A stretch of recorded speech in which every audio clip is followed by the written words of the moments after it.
This is the Leitmotif and Movement Podcast, a father and son's journey into the vast worlds of music. I am your host, Mike Ficklin, and joining me on this epic musical journey is my son, Michael Ficklin. This show is dedicated to the discussion of music and introducing Michael to music from the past and present. We discuss music mainly from the genres of rock, hard rock, and heavy metal. We also from time to time dive into film and video game scores, and we sprinkle in some surprises along the way. And this, friends, is another bonus episode because we wanted to chat for a little bit about the most recent concert we went to. Michael and I got a chance to go see Coheed and Cambria, Mastodon, and Periphery on tour near us, and we had an absolute blast. Michael, what do you got? I just gotta shout out Mastodon real fast. Their visuals were amazing. Yeah, dude, I was really impressed with that. Their light show, their background projections were awesome. I loved on one of the songs that Big Monster. Yeah. They had the big Cyclops come out and roam around the stage. That was amazing. And this was actually your first time hearing Mastodon, correct? Yes. What did you think of them musically? I like their drums and guitar work. I couldn't really hear the vocals since it was kind of muddied. I could hear bits and pieces at times. Yeah. I really feel like it was a little muddy, especially when their drummer was singing, which, how impressive is that? It's hard enough to try to coordinate your feet and your arms at the same time, much less be doing that and singing.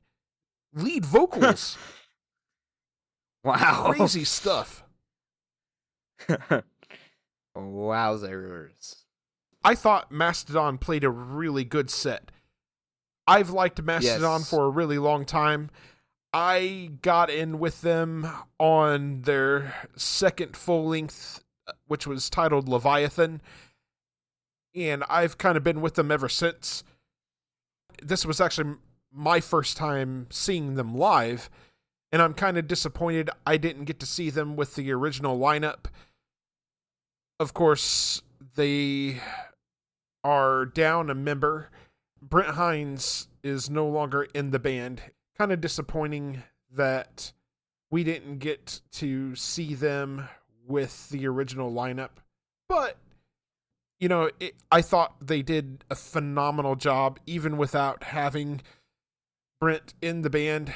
Troy Sanders and Brand Dowler did great on vocals, so I imagine that they're going to get along just fine without Brent.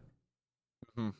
They performed a pretty good mix of songs from all of their catalog. I kind of feel like they went really heavy on the Once More Around the Sun album.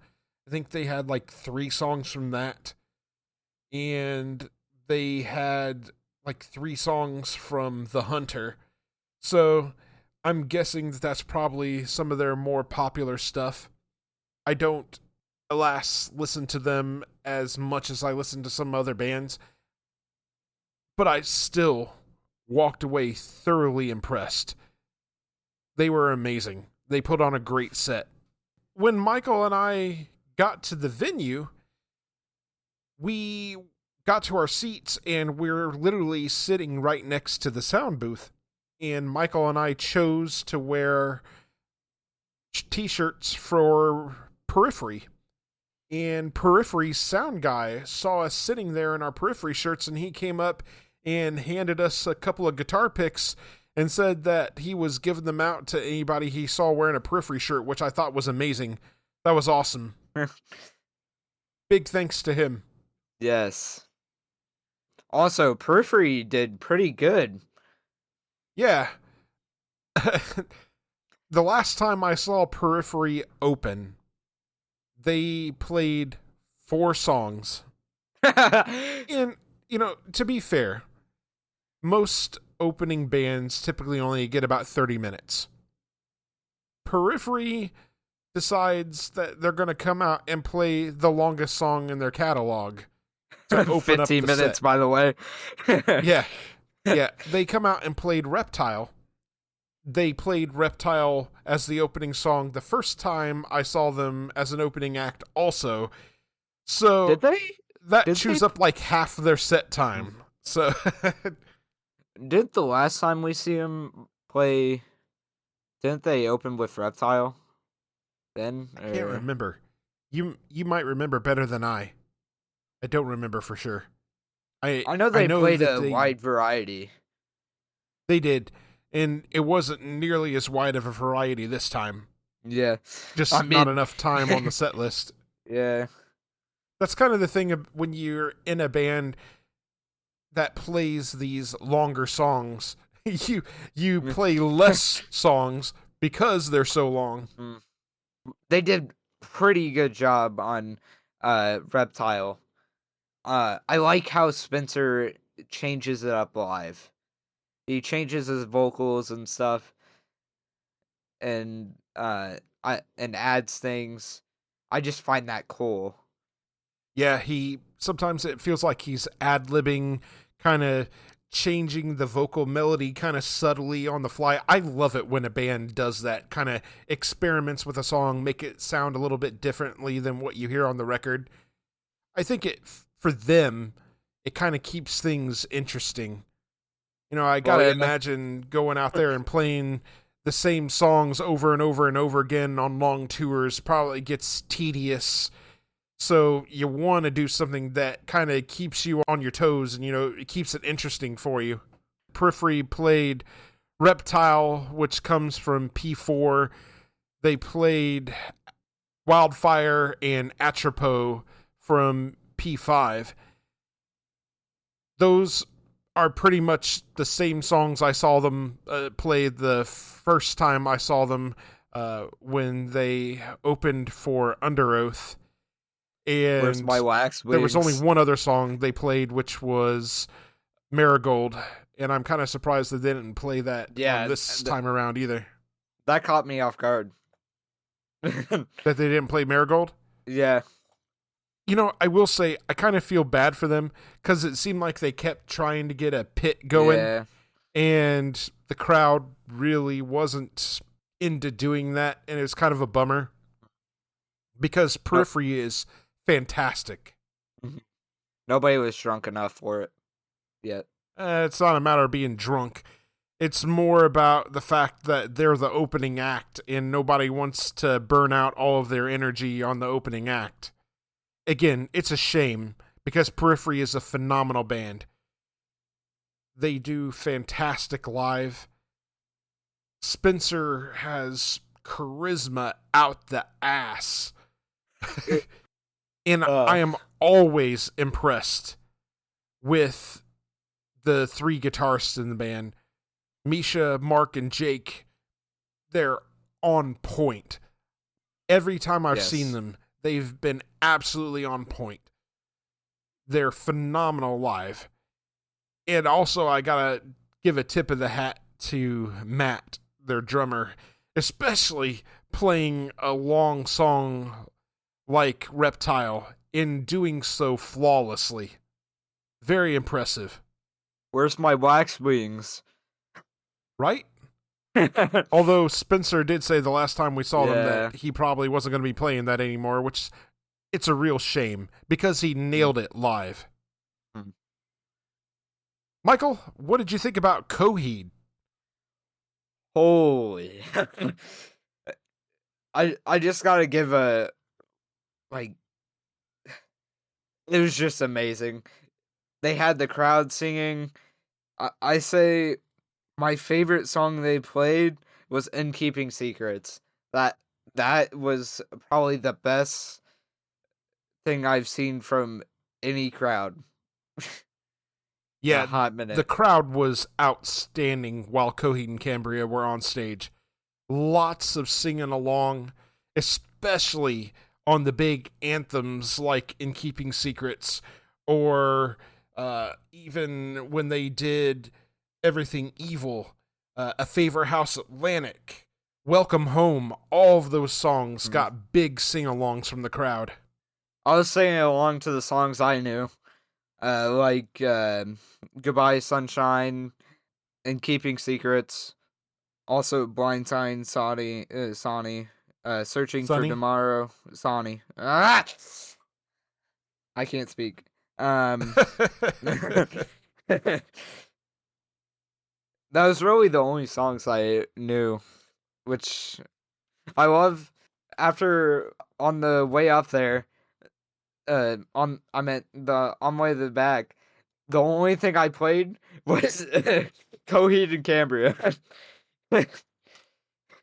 Michael got a little bit of a journey on the way home. Yes. But Coheed did amazing. Yeah, they had a really cool light show and stage show as well. At, I think it was right before they played Blindside Sunny, they brought up this full 3D representation of Blindside Sunny in the background, and he stayed there the rest of the show. He had the goggles on, and they were flashing different things on the goggles and stuff. Super cool. I thought that was really, really cool. No, I think he went away when In Keeping Secrets played. You might be right. I thought he stayed on for the rest of the show, but you might be right. Oh, and regardless. I miss the song. I miss Everything's Evil, too. Yeah. When Everything Evil came on, I feel a nudge on my shoulder. Dad just told me, you should know this song. Yeah, I think towards the end of the song, I said to you, you can't tell this is a crowd favorite, can you? I thought their stage setup was really cool. I liked the ramps they had on both sides that they could walk up on and stuff. I thought that was really, really cool. It gave a unique stage presence for them. Yeah, Claudio kept on running around. Travis, too. I didn't see Travis running around. I saw Claudio run around a lot. I will say this. I thought it kind of odd that Claudio didn't really interact with the crowd very much. Yes. That is something I caught. He was very silent. Travis did most of the talking to the crowd. Claudio did say like one thing to the crowd, but otherwise he mostly just did his performance and stuff. I just thought it was kind of odd. I don't know if maybe Claudio was concerned about keeping his vocals in check or whatever, but yeah, just thought that was kind of odd that he didn't interact with the crowd more. And the biggest mystery of the whole entire concert, what Spencer yelled at the end of his... Yeah, Michael and I were trying to figure out what he was going off about as Periphery was leaving the stage. He said something about somebody could go to hell, but I couldn't figure out what he was talking about. I'm sure whatever it was probably said in jest, but I couldn't tell what it was. I did go to the Periphery subreddit and responded to someone's post about receiving a guitar pick at the show we were at, and had asked if he caught what was said, and he said that he couldn't tell what Spencer was talking about either. I tell you what, I saw a video that Misha had posted on Threads of Spencer getting invited to go out and sing A Favor House Atlantic with Coheed. I wish we would have got to see that at the show we were at. That would have been awesome. It sounded like Spencer nailed it. I thought Coheed played a really good range of songs too. Yeah. They played quite a bit from the new record. Mhm. Just looking at the set list, I've got 1, 2, 3, 4, 5, 6, 7. They played 7 songs from the new record. That's, in my experience in going to see live music, a lot of times bands don't play that much from a new record just because they're not sure the kind of reception that it's going to get from the crowd. Sometimes the crowd kind of has a tendency to go wander off and get something to drink or use that to go on a bathroom break and don't really get into it with the newer songs, especially when it's an established band like Coheed. So I was surprised that they played so much new material. That new material from the new album, it definitely outranked anything else that they played, any of the albums they played from. Disagree. Disagree with what? I wasn't giving an opinion. I was stating a fact. What do you disagree about? You saying it is that the music they played off their new record is the best they did for the set list. No. What I'm saying is that they played more songs from that album than they did any other album. Misunderstood. Yeah. I probably wasn't very clear. They surprised me coming out and playing a cover song. Coheed has 11 albums that they could pick songs from, but they come out and play a cover song from Danzig. They played Mother. They did a good job with the song. I like the song. It definitely got the crowd singing along too. I kind of nudged Michael and told him that it was a cover song, but I was kind of surprised because they've got so much material to choose from to come out and play a cover song. I thought was kind of weird, but it was a cool choice. I hadn't heard Mother in forever, so what did you think of that? They did pretty good, even though I've never heard the original song. Yeah. I'm gonna say the favorite song they played was "In Keeping Secrets." Yeah, I really liked In Keeping Secrets. The energy from the crowd is what really sold that song live. The energy from the crowd. That and Welcome Home, too. The crowd was all in on Welcome Home. Mm-hmm. So Coheed opened their set with Yesterday's Lost from their new record, and then closed the set with Welcome Home from Good Apollo Volume 1. So Welcome Home just goes hard as hell, and Coheed just rocked it. They kind of played around with it a little bit, jammed on it. Didn't they make a joke about them playing Welcome Home earlier in the set? Claudio, I think, was telling somebody in the band Welcome Home. They must have been from around the area, but I didn't catch who it was. And he said Welcome Home, and then he went back and he goes, not the song. But I wish I knew more of the songs, like the parts that they had the crowd going with. So going into the show, you had heard the Second Stage Turbine Blade.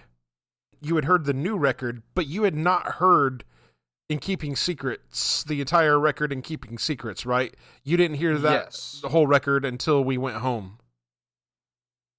Yes.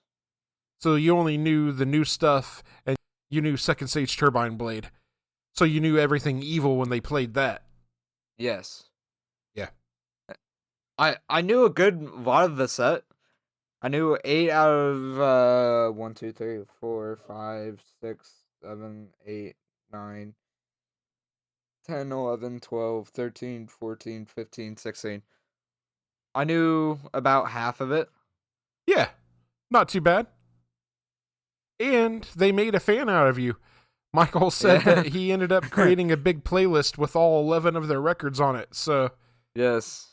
Have you actually gotten to listening to the rest of it yet? So the furthest I've gotten is through Good Apollo.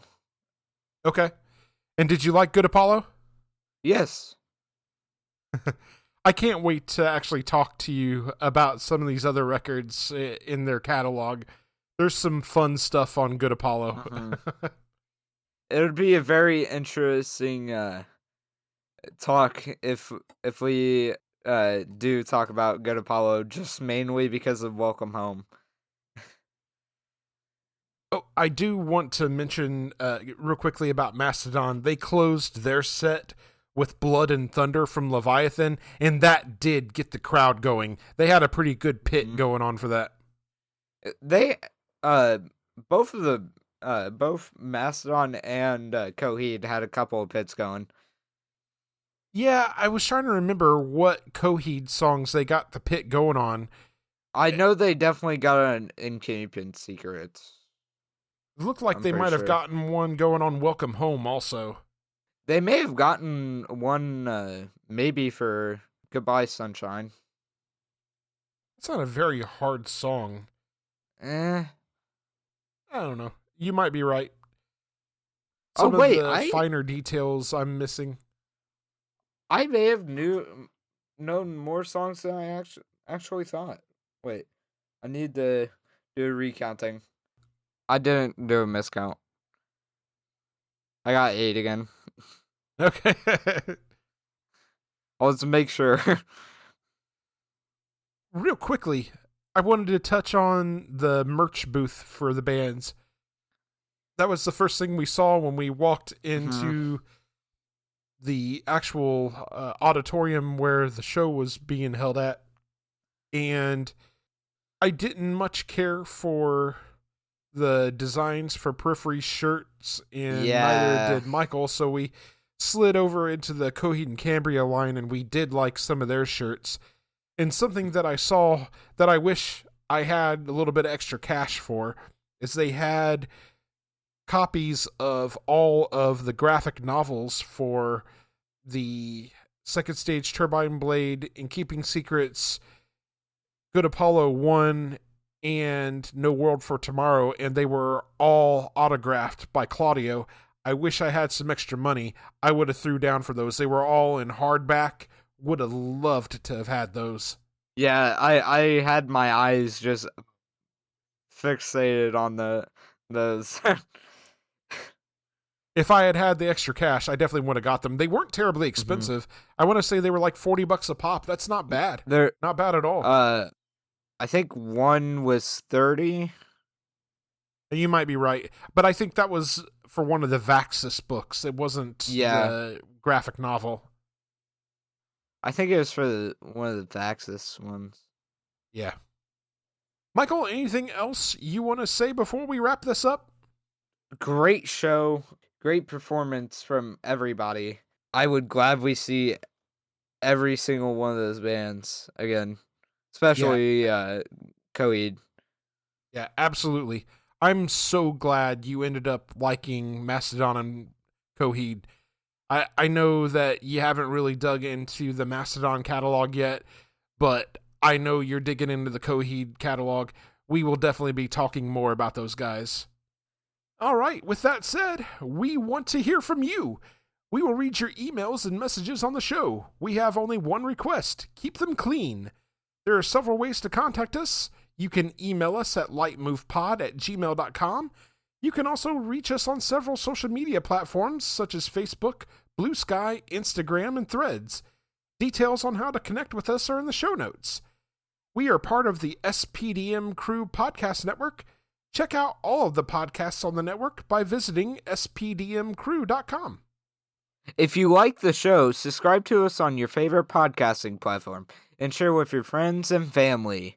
We are available on Spotify, Apple Podcasts, iHeartRadio, and a variety of other platforms. We are also on YouTube.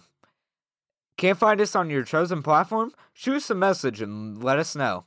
Leave us a 5-star review on Apple Podcasts. This helps us be found in the algorithm. Make them good and we'll read them on the air.